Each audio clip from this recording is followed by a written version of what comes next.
Bonjour à tous et bienvenue dans cette vidéo. Alors aujourd'hui, je vais parler d'un sujet qui est assez redondant de ce que je peux voir sur YouTube, c'est-à-dire la critique de la PlayStation Mini. Donc moi, je vais aller peut-être à contre-courant tout en étant dans le courant. Alors j'essaie de m'expliquer. Les gens critiquent la liste des jeux qui sont sur la PlayStation Mini, que j'ai ici, hein, la liste des jeux qui est là, donc je ne vais pas vous la redonner, vous pouvez la lire et vous la connaissez certainement déjà d'ailleurs cette liste.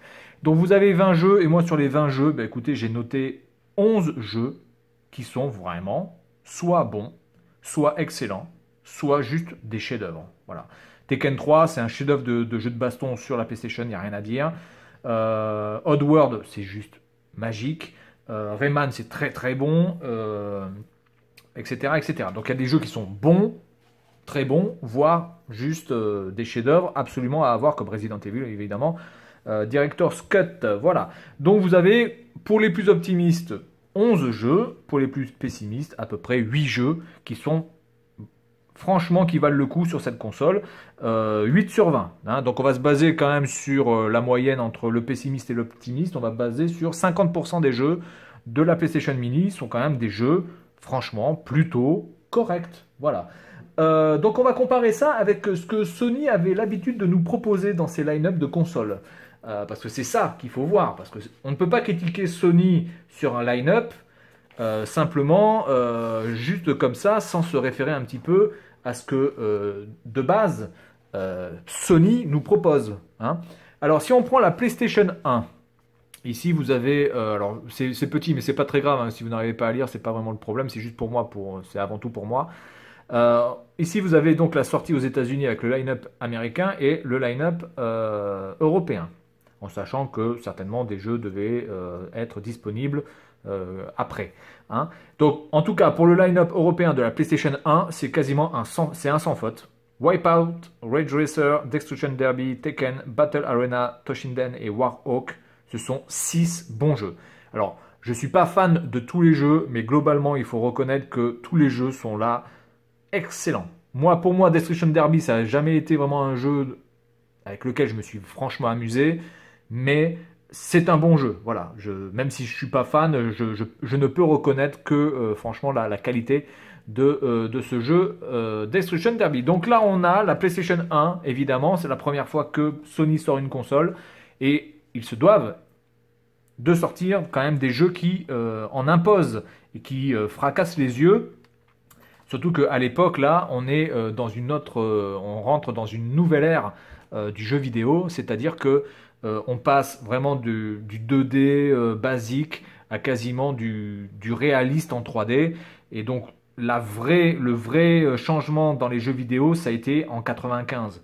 Maintenant, quand je vois les jeux sur la PlayStation 4 ou la Xbox One, pour moi, c'est pas vraiment une autre génération vraiment de jeux vidéo. C'est simplement l'amélioration de ce qui pouvait se faire avant. Mais entre la Mega Drive, la Super Nintendo et la PlayStation 1 et la Saturn, là, il y a une fracture nette et sans bavure. Ensuite, c'est simplement l'amélioration technique de la technique qui permet de faire des choses plus belles, etc. Mais globalement, il y a moins cette fracture de jeux vidéo qu'a pu être les années 95, où là, on a vraiment basculé d'une ère. Je pense que la prochaine ère qui risque de basculer, ça risque d'être le VR, où si on arrive vraiment à faire quelque chose de très très très bon là-dessus, on peut vraiment basculer dans une autre dimension de jeux vidéo. Voilà. Donc là, PlayStation 1, Sony, écoutez, Sony, 100%, c'est parfait. Ensuite, on va passer sur la PlayStation 2. Alors la PlayStation 2, on a 15 jeux au line-up. Alors la PlayStation 2, je peux encore plus en parler puisque j'ai fait le Day One de la PlayStation 2 et que je peux vous dire que le line-up était merdique. Il n'y a pas d'autre mot à dire, il était merdique. Premièrement, moi j'étais au Virgin Megastore à Paris et donc je considérais qu'on pouvait avoir accès à tous les jeux. Déjà, il n'y avait pas tous les jeux du line-up. Il y avait des jeux qui n'étaient pas présents. Je passe notamment à Wild Racing, qui est un bon jeu, mais qui n'était pas présent. Je pense à Smuggler's Run, qui n'était pas présent. Je pense à notamment à Dynasty Warrior 2, qui n'était pas présent. Dans le rayon, il y avait très peu de jeux, en fait. Il y avait à peine une dizaine de jeux sur 15 qui étaient disponibles le jour J. Et le line-up, regardez-moi ce line-up, il n'y a rien. Vous avez 5 jeux très bons, voire excellents, sur 15. Donc là, on tombe à 33%. Hein. On est à 33%. Pour la PlayStation Mini, on est à 50%. La PlayStation 1, on est à 100%. La PlayStation 2, on est à 33%. Le line-up de la PlayStation 2 était vraiment, j'ai pas envie de dire une honte, mais pas loin. Hein. Mais de toute façon, Sony savait très bien que sa console allait se vendre, donc ça n'avait plus rien à foutre. SSX était très bon. Orphan était très bon, Tekken Tag excellent, Ridge Racer 5 était bon, voilà. Après bon, je passe hein, sur les NHL, les NFL, les Madden, etc. Parce que ça, bon, je considère pas ça vraiment comme des jeux sur lesquels on peut vraiment donner une opinion sur un line-up. Mais voilà, la PlayStation 2, on est à 33%, donc je vais écrire. Hein, voilà, moi j'aime bien écrire, moi, 33%. On est à 33% de bon, et ici on est à environ 50% de bon. Hein, en sachant que sur la PlayStation 1, on est à 100% de bon. Voilà. La PlayStation 3. Alors la PlayStation 3, je pense qu'on est au top de ce qui peut se faire vraiment dans la nullité d'un line-up. C'est misérable. Voilà, il n'y a rien d'autre à dire. Vous avez Fight Night qui était bon, Motorstorm qui était bon. Très bonne surprise, hein, Motorstorm d'ailleurs. Marvel qui était plutôt décevant. Tony Hawk's, il est dans la phase descendante à ce moment-là. Bon, Splinter Cell. On va dire que la réalisation était pas mal, etc. Mais bon, c'est pas non plus un truc, voilà, c'est plutôt bon, mais sans plus. Ridge Racer 7 et Virtua Fighter 5 et Virtua Tennis 3, qui eux sont faits de chez Sega, enfin c'est des trucs de chez Sega. Donc est-ce que je peux vraiment les compter dans un line-up de chez Sony? Vous voyez, j'ai même envie de dire ces deux jeux-là, j'ai envie de pas les mettre parce que ça fait partie de chez Sega. C'est pas vraiment quelque chose que je peux mettre dans un line-up Sony. Enfin bon, bref, je les mets parce que sinon, du coup, là, on va arriver quasiment à rien au niveau du pourcentage de jeux qui valent le coup sur le line-up. Donc, du coup, il y a 25 jeux. Moi, j'en ai noté 6 jeux qui valent le coup. Alors après, il y a peut-être d'autres jeux qui sont pas mal, hein, j'en sais rien. Mais bon, Blazing Angels, moi, je suis désolé, c'était de la merde. Full Auto 2, c'était de la merde. Genji, c'était de la taubasse. Need for Speed Carbon, bon, peut-être encore, ça peut passer. Allez, je vais le mettre parce que je suis gentil. Vraiment parce que je suis gentil, Need for Speed Carbon. Et puis voilà, le parrain c'était de la bouse. Donc là on en a combien? On en a 7 sur 25. Donc on est à moins de 30%, hein, donc on est à moins de 33%, donc on va dire 30%. Voilà. Un grosso merdo, hein, je sais pas, je fais de ça de tête, hein, j'en sais rien. Mais à peu près 30% de jeux qui valent le coup hein, sur la PlayStation 3. PlayStation 4, vous avez 25 jeux, pareil. Sur les 25 jeux, combien valent vraiment le coup? Need for Speed Revolves, c'est du moyen. C'est pas exceptionnel, c'est pas mauvais, mais c'est moyen. Killzone était plutôt pas mal. Flower qui était assez original comme jeu. Pardon.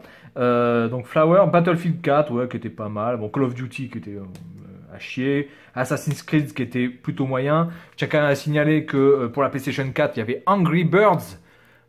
Angry Birds Star Wars, hein, non, c'est pas du foutage de gueule, ça quand même, déjà quand vous avez un line-up avec Angry Birds, honnêtement, c'est déjà pourri.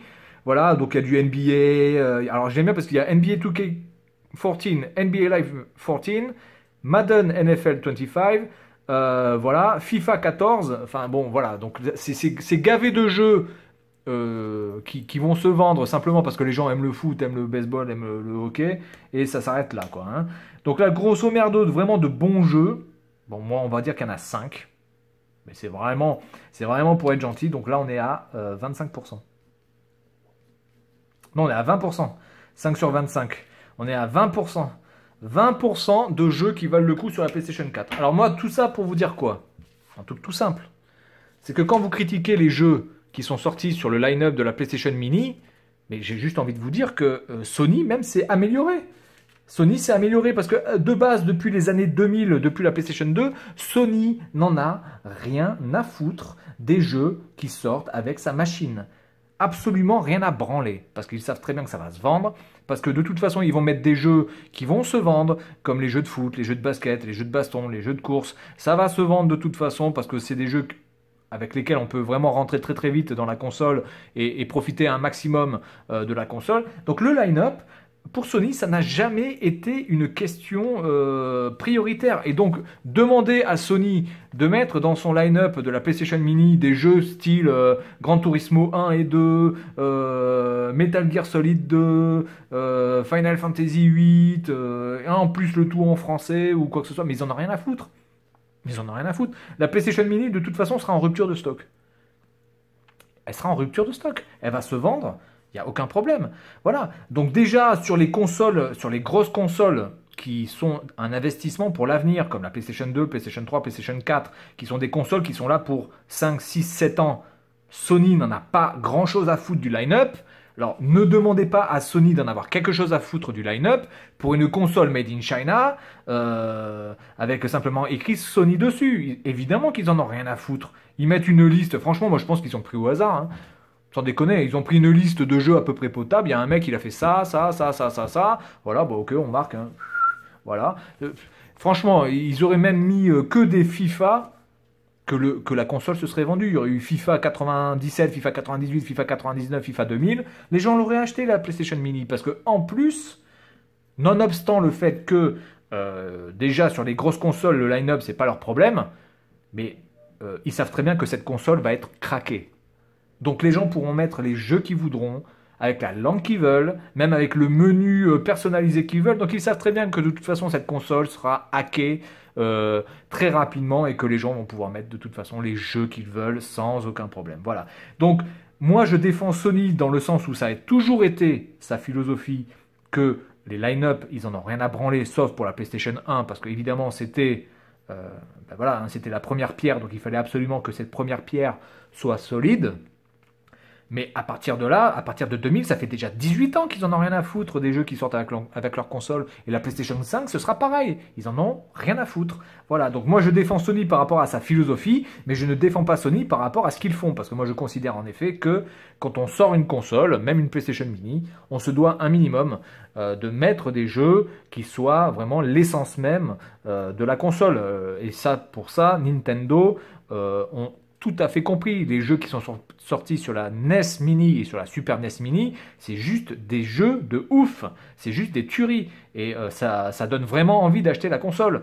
Et sur la Nintendo 64, ce sera pareil. Il y aura certainement Mario 64, il y aura certainement un Donkey, il y aura certainement du Zelda, il y aura certainement peut-être même GoldenEye ou Perfect Dark, voire peut-être même les deux. Peut-être Conker, j'espère qu'il y aura Conker dessus. Voilà, en tout cas, Nintendo a compris, lui. Et généralement, ils ont toujours compris ça. Sony, eux, tout ce qu'ils veulent, c'est ils sont sur la vague. Ils savent que ça va fonctionner. Ils savent que la PlayStation Mini va être en rupture de stock. Ils savent que les gens vont se jeter dessus. Peu importe la liste ici. Voilà, il n'y a que des bons jeux, ça se vend. Il n'y a que des jeux de merde, ça va se vendre. Donc de toute façon, voilà, c'est comme ça, c'est Sony. Et encore une fois, sur la PlayStation Mini, je trouve que au niveau de la liste des jeux qui sont proposés par Sony, encore une fois, je trouve qu'ils ont fait un effort. Voilà, donc c'était c'est tout pour cette vidéo qui va à contre-courant de ce qu'on peut penser, mais qui quand même suit un petit peu la mouvance du fait que Sony, sur ses line-up et sur ça, n'a pas non plus voilà, fait énormément d'efforts pour essayer de vendre son produit, puisque de toute façon, ils le savent très bien que ça va se vendre. Voilà, donc c'est tout pour cette vidéo, et puis moi, je vous dis à la prochaine. Salut à tous!